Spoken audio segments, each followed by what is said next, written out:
It's time to go over to Holyrood, where we'll hear the First Minister displaying his statesmanship and debating skills in response to the leading political thinkers from the opposition parties. But these plans are such a mess that his social care minister, Marie Todd, who sat in the chamber just now, said this week. It's been a little bit hard for me to get my head around. So what does it say about the First Minister's policy if his own care minister doesn't understand it? First Minister.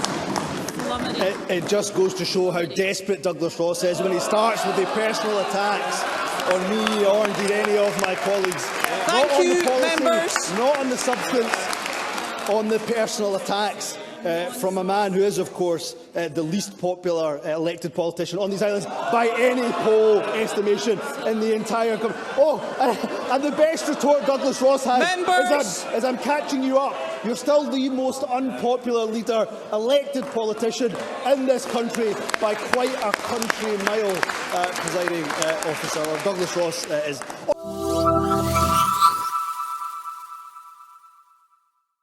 I mean, that just isn't a personal attack.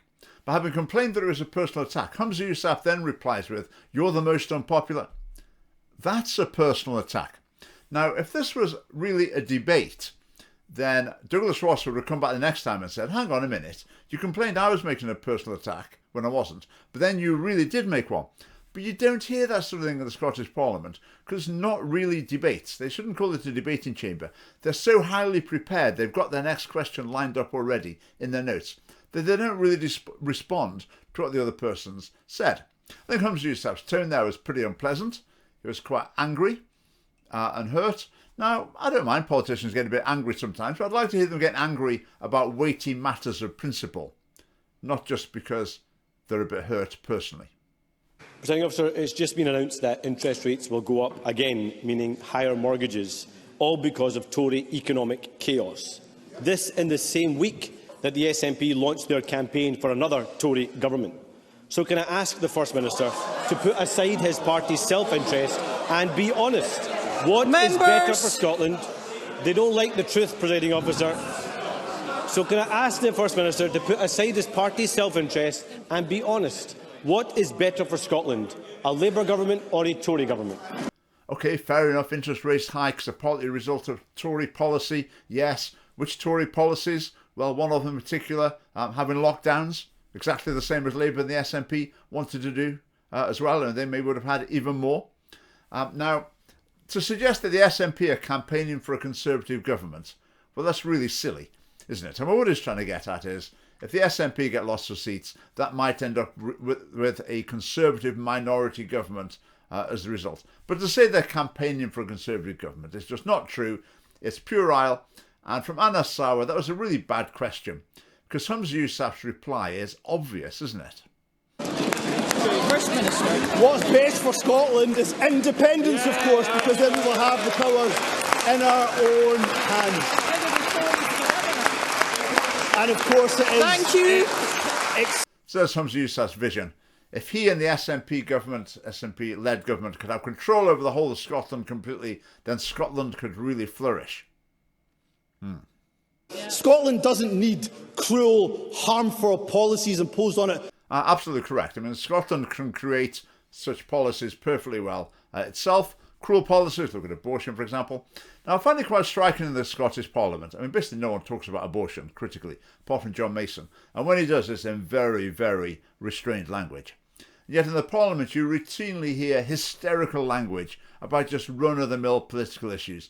You know, should the tax rate go up slightly or down slightly? They'll talk about it in the most overblown language. Or they'll also be pretty hysterical when they're attacking truth and goodness. When it comes up to actually standing up for sound moral values, there's not really any passion to be heard in the Scottish Parliament. Anna Sawa. There you have it, Presiding Officer. Thank you.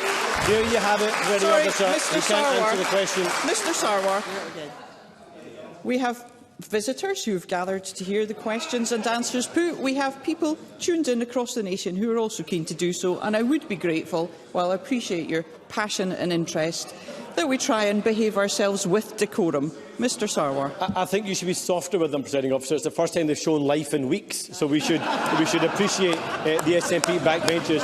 And isn't it amazing that they've shown life when it comes to attacking the Labour Party? A governing party, Presiding Officer, a governing party under investigation by the police. Sexual misconduct allegations, whistleblowers being silenced, division on the backbenches. There's only one party that looks like the Tories, and it's not us, it's the SNP. Now see that Scottish Labour are trying to say their unique selling point is that they're not the Tories.